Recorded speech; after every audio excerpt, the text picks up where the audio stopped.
My guest today has one of the most unique and inspiring career journeys you will ever hear about.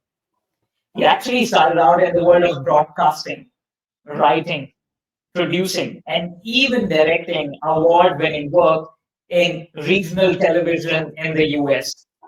Then in the mid 90s, something happened. He made this incredible pivot into software quality assurance, a move that many might have thought was impossible at the time. But for him, it was just the beginning of an amazing new chapter. And since then, he has spent nearly 3 decades mastering the ever evolving world of digital quality assurance, diving headfirst into new systems and processes, proving time and again that not only can he learn fast, but also build entire quality frameworks from the ground up. And what really stands out though is his incredible talent for building teams and cultures, whether it's onshore, offshore, or nearshore. He has created high performing groups that don't just test software, they raise the very standard of excellence across entire organizations. And he's as much about products and processes as he is about people. Over the years, he has mentored and grown countless professionals, helping them unlock their full potential and step confidently into leadership themselves. So today, we get the absolute pleasure of learning from a true expert, a culture builder, and someone who proves that curiosity and adaptability can take your career places and places where you would never even imagine. So I'm thrilled to welcome the director of software quality engineering at Massachusetts Medical Society, Joe Yuska. Welcome to the Think to Your podcast, though. Thank you. Thank you for having me. I Welcome, hope I Joe. can live up. I hope I can live up to my intro there. I'm sure you will. Definitely. And joining me again is our special co-host couple Dave, you all know. Thank you couples for doing this again, couple. Hello, thanks, Akshay. And welcome to the podcast, Joe. Thank you. Thank you. So before we go about unraveling your journey, Joe, any initial thoughts, something that you'd like to say? Well, first, thank you for having me. I'm very flattered and honored to be here. I don't consider it's funny when you live it, you don't consider it the way it sometimes appears. And to be fair, I got into QA completely by accident, and that's one of the best parts of the story. But I'm really happy to be here and happy to be working with y'all. Let's dive straight into that accident. Right? In fact, that was going to be my first question. It's been 3 decades and quite a pivot, right? I mean, you took quite a leap there from broadcasting to quality assurance. How did that change even come about?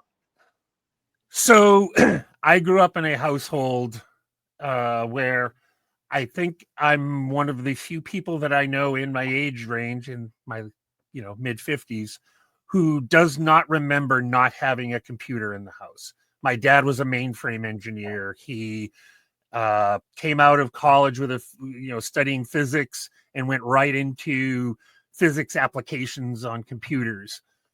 So I always had these in the house, which is why, as I grew up being a teenager in the 80s, I swore I was never going to get into tech.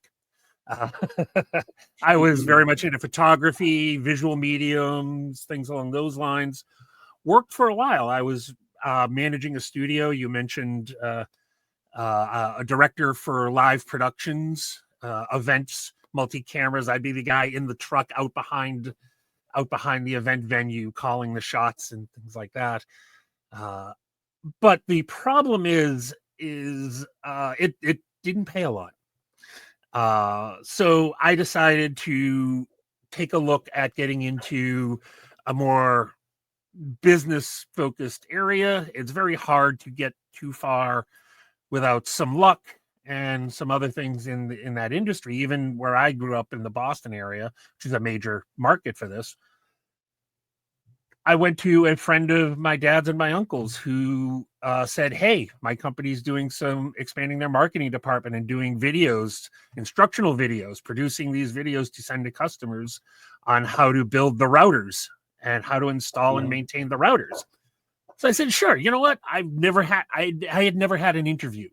You don't have interviews the same way in broadcasting the way you do in other businesses. So I said, what's the harm? Can't hurt, right? The friend of ours who was my in was a very, very hardcore protocol developer. He had maybe a dozen RFCs in his name, very, very influential in the development of PPPoE, that sort of thing. So that was great. I had this great in. So they called me back, scheduled an interview. I got there. It turns out that HR made a mistake and put my name in for a role on his development group. I met with this protocol developer group. And so the manager comes in and we start talking. 3 minutes in, it's obvious there's this mistake's been made. He was very, very gracious, though, bought me lunch. We talked. I talked about how I liked to tinker, how I grew up with computers and, did a whole bunch of stuff with my dad's machines. And he said, hold on a minute. And we talked to his coworker, the director of QA, and a few more conversations later, I was getting a 60% raise to jump into an entry-level QA position. I had just gotten married.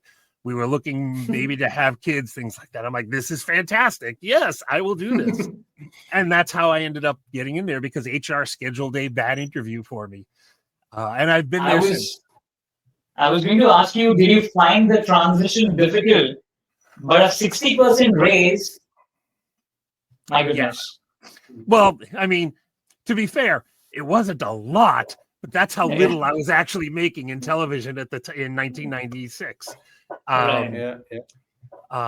So it was definitely interesting. I was very much untrained. Everything I did was self-taught as far as that went.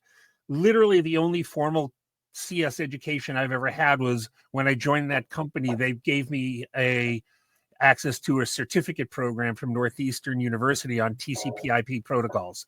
That's literally the only formal education I've ever had in CS. So it was a learning curve. I had some fantastic mentors, and I learned a lot right off the bat and just kept going across the career. Yeah, that's amazing.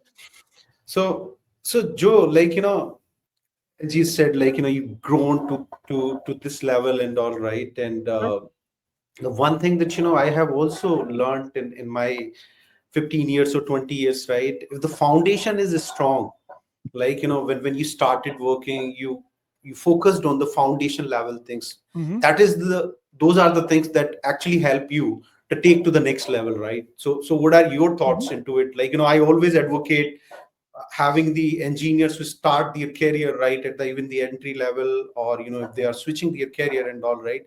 If you really want to be into the quality assurance, just try to get the nerve first. Make sure that you understand the quality assurance thoroughly first, right? Before you see that you want to do automation, or you want to do you want to do the different testing things, right? What are your thoughts into that part? Woof. We could probably take the entire podcast for just that question, but I'll limit myself a little bit. Yeah. I believe I want to take a step upward for a moment on a higher level. I believe QA consists of two things. You have quality assurance, but also quality control. Quality control is, did we build this correctly? When you get the little inspected by number 12 in the bag of socks that you get from the store, that's quality control. Did we build this correctly? Is it working? Is it made correctly to the standards? Quality assurance is, are we making this correctly?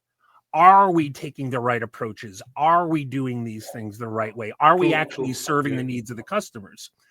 And because of that particular balance, I think that it's really important for somebody to have a wider view of things, a broader approach.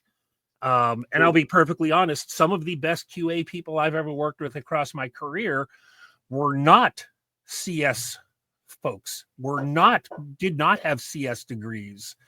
Literally the best person I've ever worked with across my career, still a very good friend of mine, was a marine biologist before getting into QA. Great. So it's a mindset, it is an approach, Mindset. and you have to be able to understand the technical concepts. I don't care if you understand the code. I want you to understand the concepts behind it, how it operates in a system, and be able to put yourself in the mind of a customer. Because that's what QA is. QA is your first customer. So that's where I kind of look at it from that point of view. This is where you can really shine if you want to learn about this, and QA can be a good move to learn about these things, then move into development. I've had folks on my teams move from QA into development or SDET, but even application development or project management or product, because you have this wide view of the entire operation and the product process. True. I think that perspective is what makes your product shine. Right? Is how I would put it. I would hope so. That's our goal anyway. Amazing. So talking about MMS, right? I mean, your organization, it operates in several different technology domains, from journal publishing to e-commerce to member services. Well, yes, but also they're all very much interconnected. So the Massachusetts Medical Society is a nonprofit organization chartered to the Commonwealth of Massachusetts. When Massachusetts was founded, so was the Mass Medical Society. So in the 1700s, our charter was signed by Samuel Adams and John Hancock. We have represented health and healthcare and giving the best approaches to it and advocating for health. And then in 1812, they bought for $1 this new publication called the New England Journal of Medicine. So this is where we are coming from. We have a very strong, focused mission. And all of our technology is to support that, both members of the society itself, the physicians advocacy. I'm going to have a little more coffee and then we'll get back to that. But but also publishing the journals online. We still publish a physical copy and send those out, but online, and our online archives, as well as managing all of these different things. So yes, we leverage a number of different technologies that are both siloed but also interconnected. Absolutely. So does it? Is it difficult for you to come up with a unified QA strategy for a technological ecosystem that is so interconnected yet so diverse? So the answer is both yes and no. So I started here probably around the time this is being released, almost exactly 2 years ago with MMS. And so when I first came in, this was a newly created position. I'm the first to hold this particular role. There was a void for this. Now, I view strategy as a holistic approach. I view strategy, if you talk to take 10 QA folks from your organization in isolation, ask them to define a test strategy, a test plan, and a test case.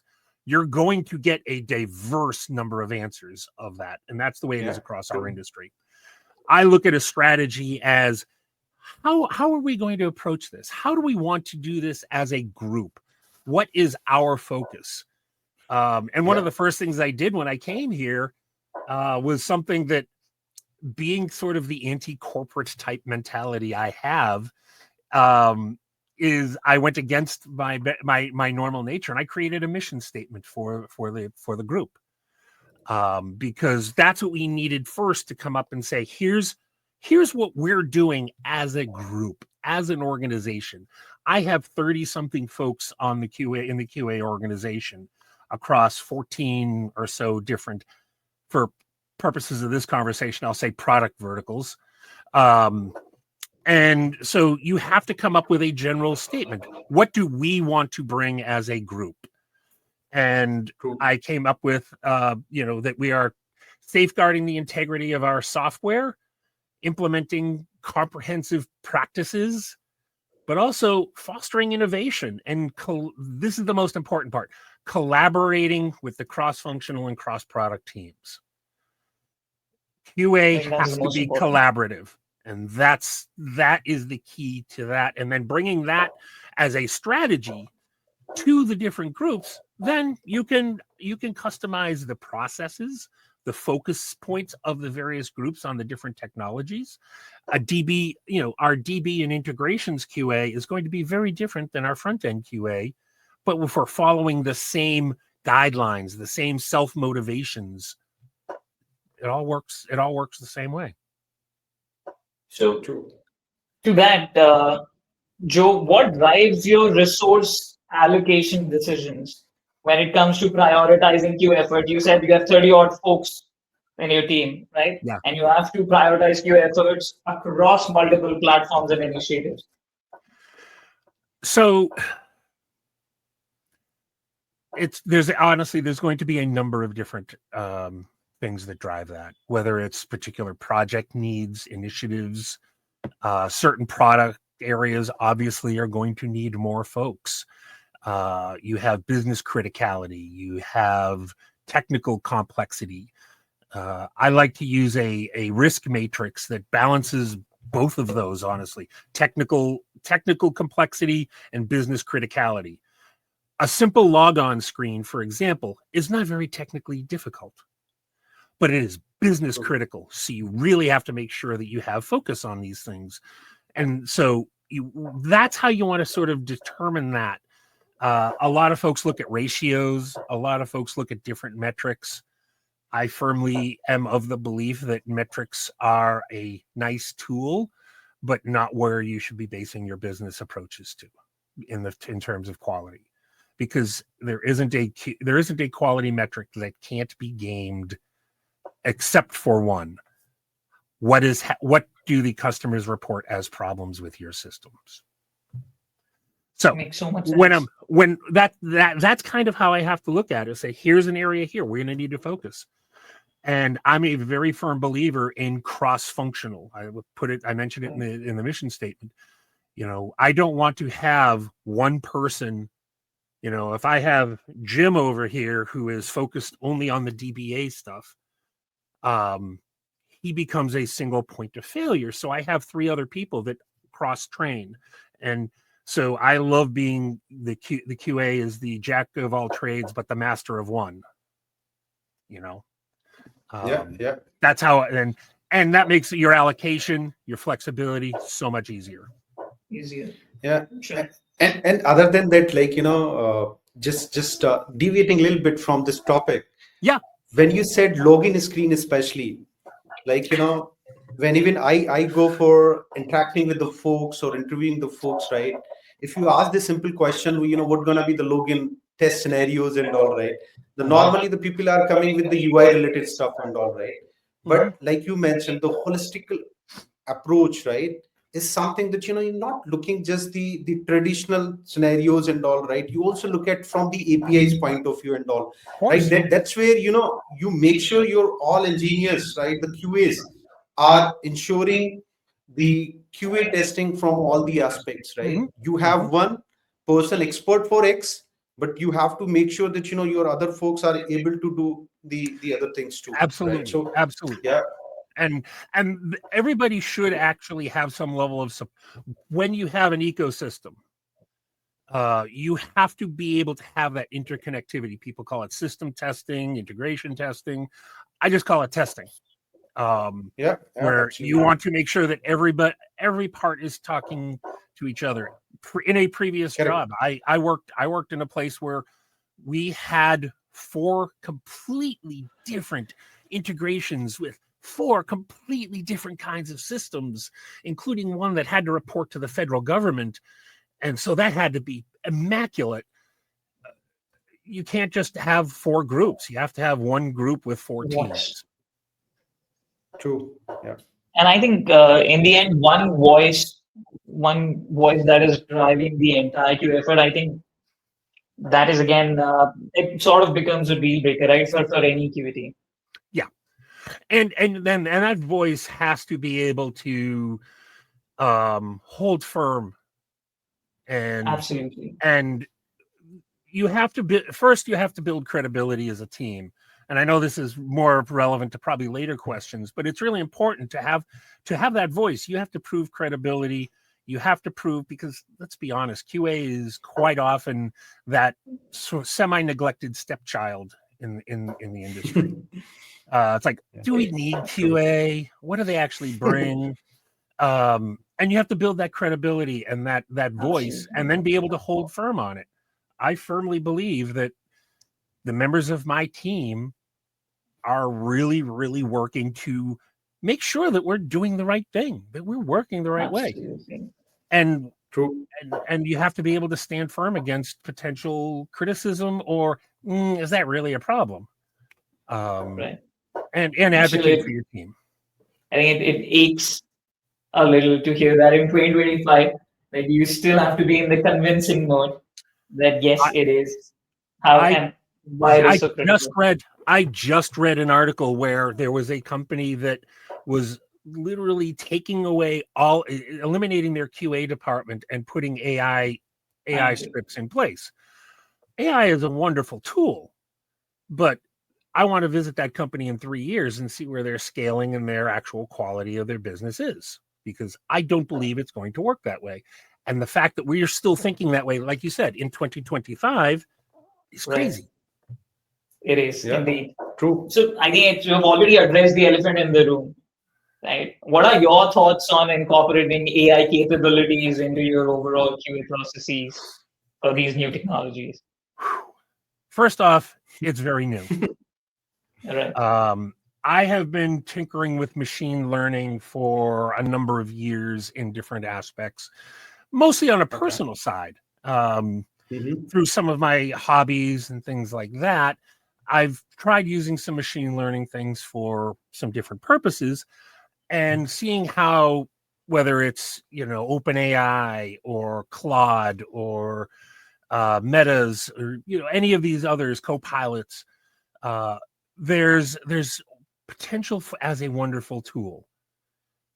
Actually, in prep for this, I put a whole bunch of notes into GPT, and I just said, hey, can you just give me a quick bullet list of this? It's wonderful for that sort of thing. Right.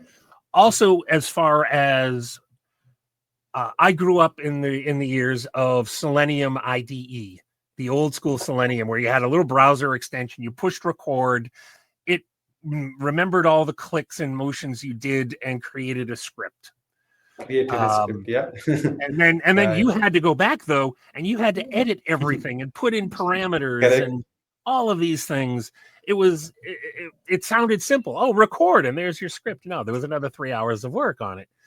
Having the ability to take AI tools to do that is wonderful. That saves a lot of time. I'm a big fan of self-healing automation. We're in an agile, fast-moving development environment. You're very lucky with all of your automation to maintain an N-3 approach. If you're less than 3 sprints behind with all of your regression automation, oh my God, you're doing something amazing. Self-healing helps with that, because that leaves your tooling team to focus on the new development and get an alert and says, oh, hey, this particular thing broke over here. Do you want me to adjust it? It changed from submit to send on the button. I'll change that for you. Fantastic. Good. That saved me a half hour of loading everything up and changing it. I think it's a wonderful tool. It's a great tool for assessing. I think that we are relying a little too strongly, too quickly on it. And as I said, with that one particular company, I think that taking the human aspect out of it and doing vibe coding and vibe testing is dangerous. And it's not because I'm looking for job security. It's more, I'm just, as a QA, I'm very cynical about technology anyway. That's like a leading job requirement for QA. But also just, I wanted to be more mature before I start putting business critical reliance on it. But if you were to take a rather progressive take on on AI and AI replacing QA, right? Or do you see any specific practices going out of the picture because of AI and the way and the speed and scale at which it is advancing? Because I every day, everything today is AI powered, right? AI powered, AI backed, AI led. is it? I mean, you can always come back and say, actually, is it? Is it? Because is it? How much of it is your marketing department saying we're going full AI, or Right. is it actually you're actually integrating some level of machine learning and also this generic term of AI, whether it's Gen AI or machine learning or smart tooling? There's so many vastly different things that little marketing banner becomes almost meaningless in some ways if you're not actually implementing it in a smart way. And I think that's where good tools, the smart testing, smart scripting, and analysis. You can plug it in and say, hey, quick, give me a spider of my site and point out some things. It actually has some intelligence to be able to do that. That's wonderful. But replacing an engineer and saying, okay, he did the AI did this and ran the site is very premature. Right. Because And I do, I'm sure. and I am very progressive. Honestly, I am progressive. I love new tech. I love trying out these new things. It's literally, like I said, how I got started, hacking, tinkering, trying new things out. But I also am cautious as far as critical things because my job is quality assurance.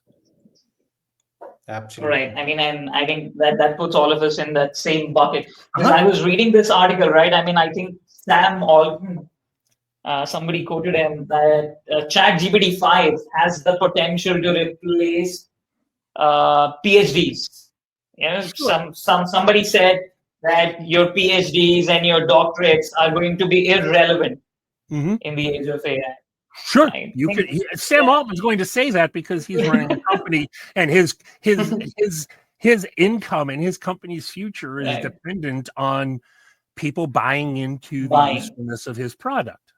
Right. Yeah. And his product is great. I'm not going to lie. I enjoy using ChatGPT for a lot of things. It's a wonderful tool for as a technical assistant.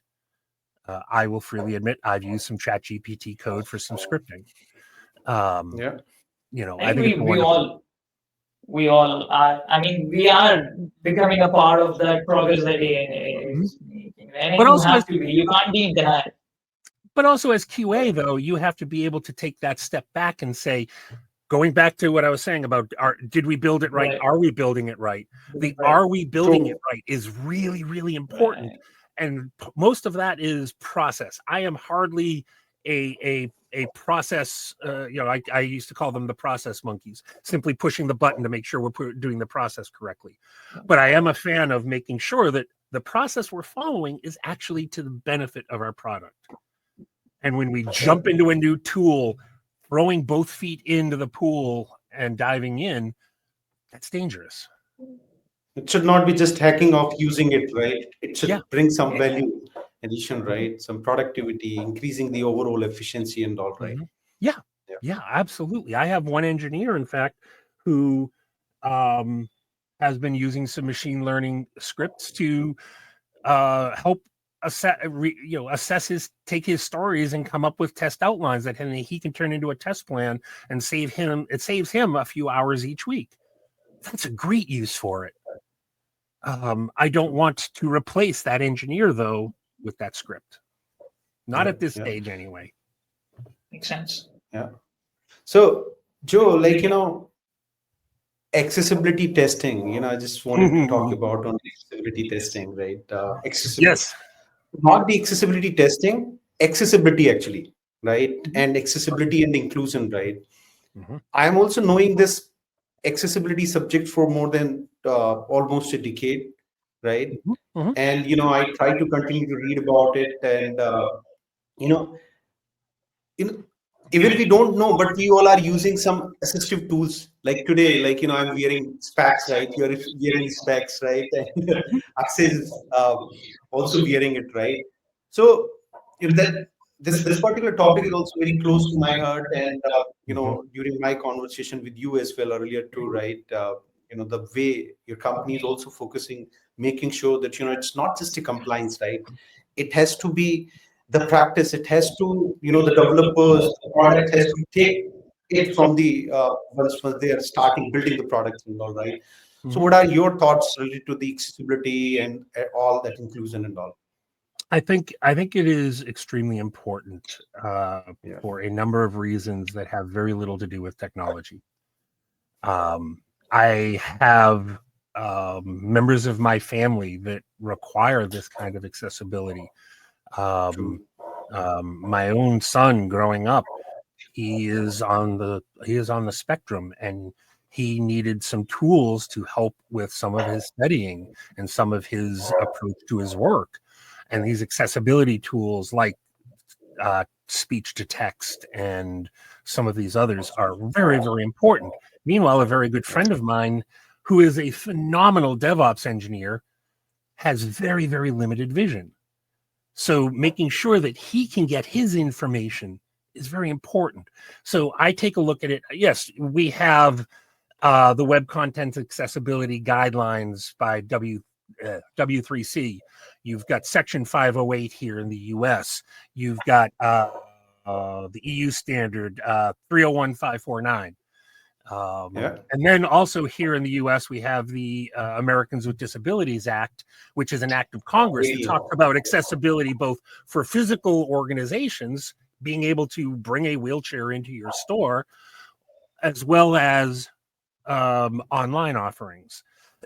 All of these things are very important. And we're the New England Journal of Medicine. We're the Massachusetts Medical Society. We should be on the forefront of that, because we're also advocating for these folks and their health and making their health better. So it's very, very important to me. And I will say, we Kapil, we have worked with one of your teams on some accessibility projects, and it's proven extremely valuable, and they've been great. And I love having the experts come in and put together a VPAT for us. This is the third organization that I've worked with where we have taken this approach and taken a VPAT seriously and point out where we need to be better about some things. And that's great. That's important, and not enough organizations do that. Yeah. Yeah. Yeah. Absolutely. Absolutely. And thank you so much for that Yeah, comments as well. Like the team did a great job, right? So they did a that's a wonderful lot. job. Yeah. Yeah. Yeah. Thank you. So coming back to you being a QE leader, Joe, Hmm. your QE teams, right? They likely span different age groups and experience levels.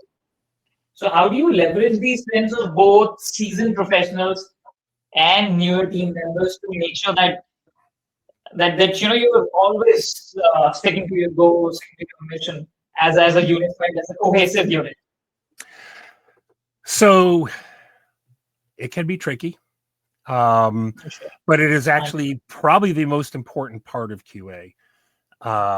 One of the things, and I am as guilty of this as anyone, when you've been in an organization for a period of time, you become inured or complacent about some things.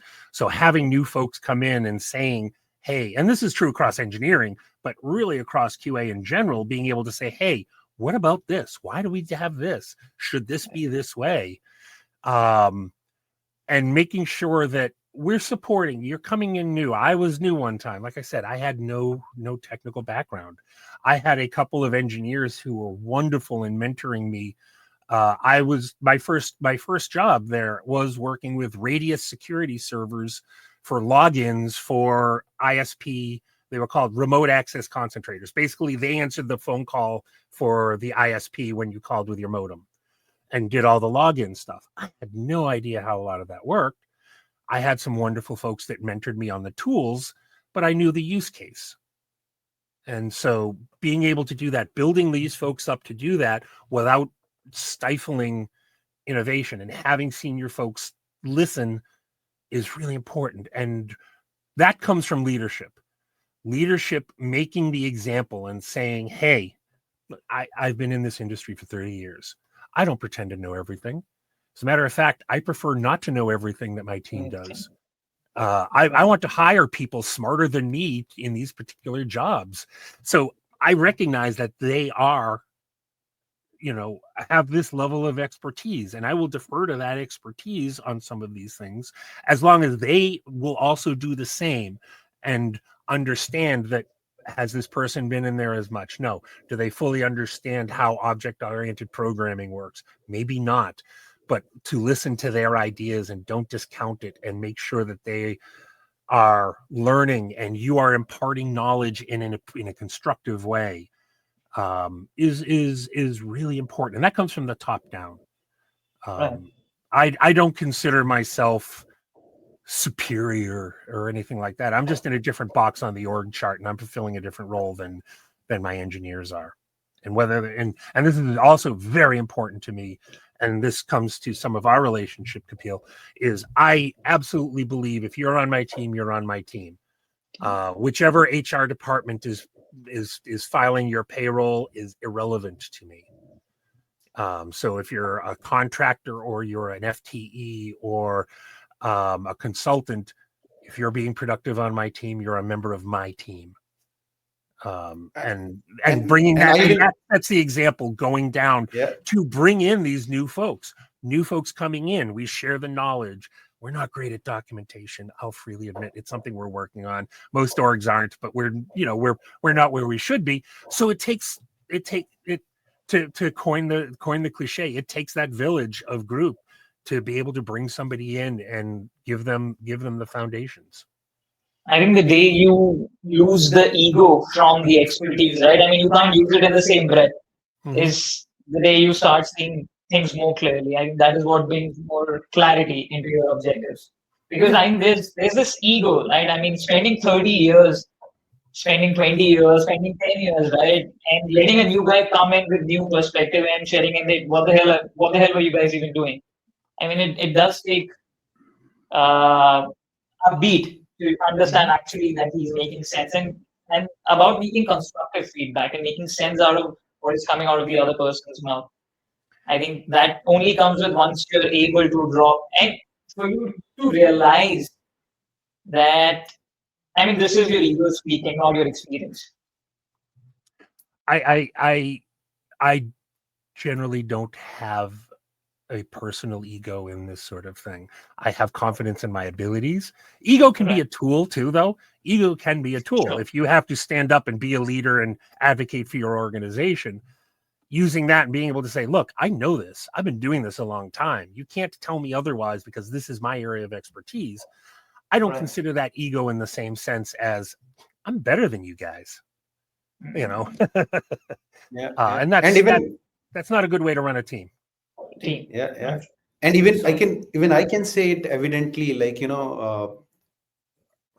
while working with Joe, right, it's not just shift into the testing, shift left, like I've seen that evidently into the work culture wise as well, right? That's where you consider each and every person as your team member, being somebody as a FT contractor and all, right? That's where you bring that collaboration, that you bring more productivity, you consider everyone on the same page, right? So I can say it evidently. Well, I think that it's I don't understand not doing it that way, honestly. You have somebody, but I've seen bringing it. value. I've seen you it, have somebody like I've seen the folks doing it. Yeah. I'm very, very fortunate. I've only been here for 2 years, but I'm very, very fortunate that I have folks that have been here for a decade as a contractor, as a consultant. That's unheard of in this industry. And I love that these folks are in here and feel just as strongly about our product as anybody that's working here. And if we had stock as a shareholder, these folks believe in the mission, believe in our product. And I love that. I am very fortunate to have a team like that. It makes my job, we talk about implementing strategies and things like that. It makes that job so much easier if folks are bought in and feel a connection to the product. And this is so amazing to hear. All right. So I think we've pretty much reached the final leg of this podcast. Okay. Just 2 or 3 more questions, Joe. Sure. Uh, right. 3 decades. I mean, the kind of pivot that you have made, right? I mean, that in itself is quite unheard of. From broadcasting to now, serving as a QE leader, right? So, looking back at managing diverse distributed teams and ensuring, of course, accessibility, and I'm sure there are other compliance requirements also that we need to take care of. Mhm. What's been your most valuable lesson learned? Honestly, it is. So it goes back to my original career. My I went to college studying communications, and ultimately communication is making sure you have good communication is the important part. Whether I'm working with somebody in Bangalore, if I'm working with somebody in Kiev, or I'm working with somebody here in Boston, we all have to have good communication with each other, whether we're offset time, whether anything else is going on. And I tend to break things into very simple models for analysis. And communication is a very, very simple model. I'm delivering a message. You are receiving that message. In the meantime, there are noise and filters and things that I want to make sure you're getting the message that I'm sending you, and you are getting the message I intend you to hear. So making sure, taking that approach to communication is the number one thing, and it gets neglected a lot of times. How many organizations have you been a part of, or your listeners and viewers have been a part of, where you go, oh my God, if we only talked to each other, we'd actually be doing better, or our communication system is nowhere near where it should be. There's even, and it's escaping me. There's a law that says that your product matches your organization's communication structure. These are the things that are important, and you can't have a good quality assurance organization that is not communicating well. Whether it's talking, listening, which is just as important part of communication, or writing the bug the way that everybody can understand, or asking the questions, communicating back, asking those questions. Once you get that part in, that is the biggest lesson. And I'll be honest, despite me having that communication background and being in broadcasting and understanding the message, it took me a long time in tech to really come to that. And it wasn't until I was taking over as a manager for my first time in 2011 and making mistakes everywhere. I was so bad at the job because I came in with a different attitude, and then realized as I went, we need to be talking more. We need to be communicating. I'm working on a presidential campaign. We have to communicate quickly because things are moving very quickly. This is the thing. And that's honestly the number one lesson, that communication is the most important part of it. Thing. Absolutely. I think this is one of the first, one of those very important lessons I learned when I started out. That communication, if you could be really good at your job, but if you suck at communication. Yes. Yeah. I had a wonderful, whatever you can. Yeah. No, I had a wonderful engineer who did fantastic work. I loved his work. His emails were 3 words long, and I would get a yes, or I'll look into it, or no, I think it's broken. And that was it. It was a very, very hard communication. And as a result, the project did not progress as well as it should have, because the communication wasn't there. And it's a great example there for that. Right. Sometimes even acknowledgement, right? Acknowledging a simple message in a language and use the same parlance, right? I think that's what it takes to succeed. Yep. Yeah. Also not starting a message with "Hey." Yeah. Just start it with your question. Get the communication ball rolling. True. And I know this is not the normal standard quality assurance engineering answers you might normally get, but this is where I've come from, and this is how I try to build This my is, teams. I appreciate it, Joe. I mean, this is the reality. And I think this has more to do with any job that you're at today, right? I mean, it's not just exclusive to quality engineering, right? I mean, cybersecurity is very close to my heart. I mean, I manage cybersecurity services. But communication, you could be a systems engineer, you could be a security engineer, you could be a VP, you could be a CEO, right? I mean, and like you said, I mean, you touched that some time back that even communication has to come from top down, and you have to set the right tone for an organization. It builds empowerment to the way you too. would want it. It I builds think it builds empowerment. If you have good communication, especially the top down, and in that communication, you're expressing confidence in your people. And I can say to one of my engineers, you know what, run with this. You're doing well. Let me know how it's going. I'll offer some advice. I'll offer some guidance, but run with it.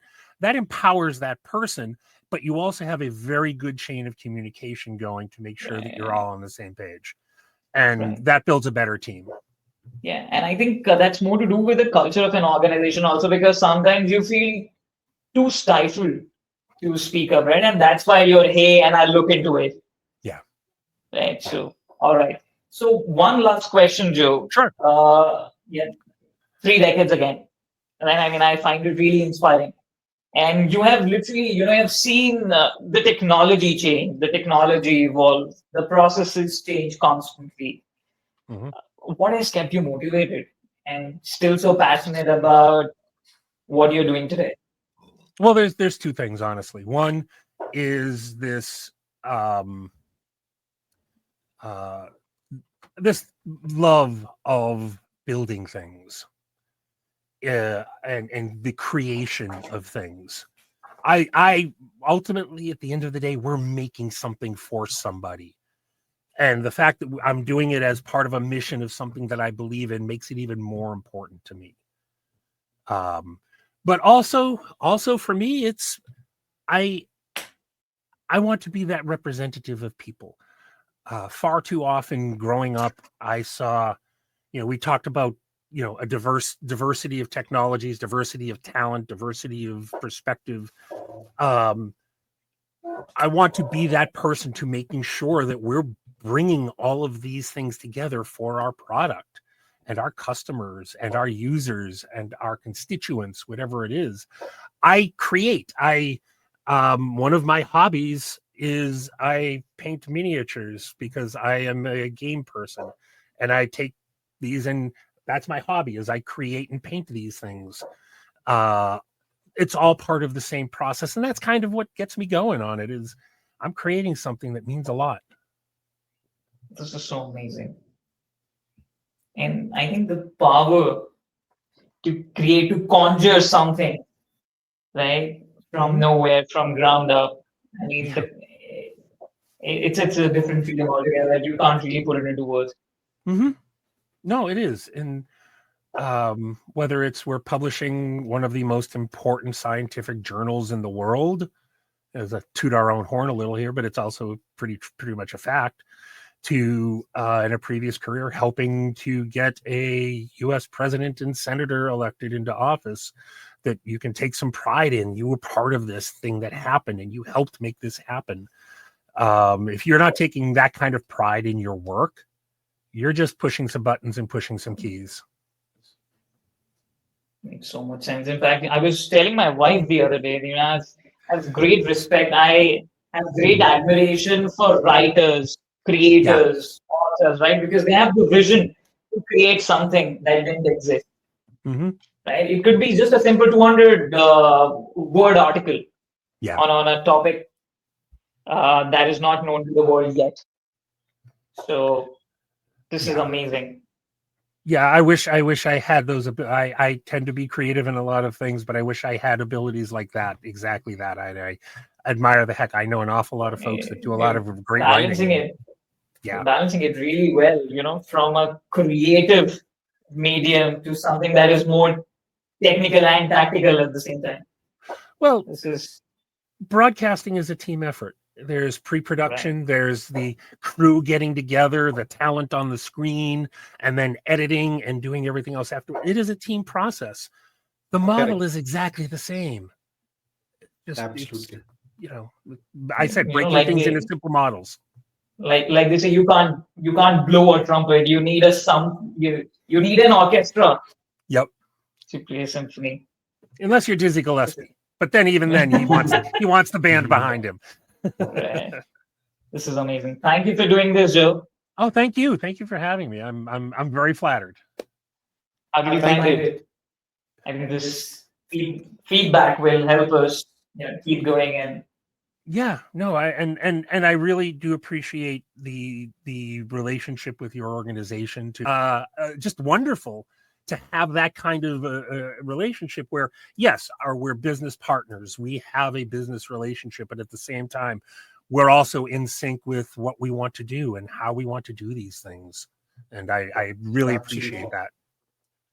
Yeah. Great. Thank you, Joe, and thank you so much for again, sharing Joe. your Thanks for your time. Thank thoughts, you. and especially talking about communication is the key for your success, for organization success, for your team success. It's yeah. Thank you for saying that. Thank you for saying that. I don't view it as my success. I view it as the team success that I helped bring about. Absolutely, team success. Yeah. Yeah. Thank you. Thank Have you. a wonderful day, Joe. Thank you so much. Thank you. Thank You you so too. much, Thank you, Joe. gentlemen. Bye Bye-bye.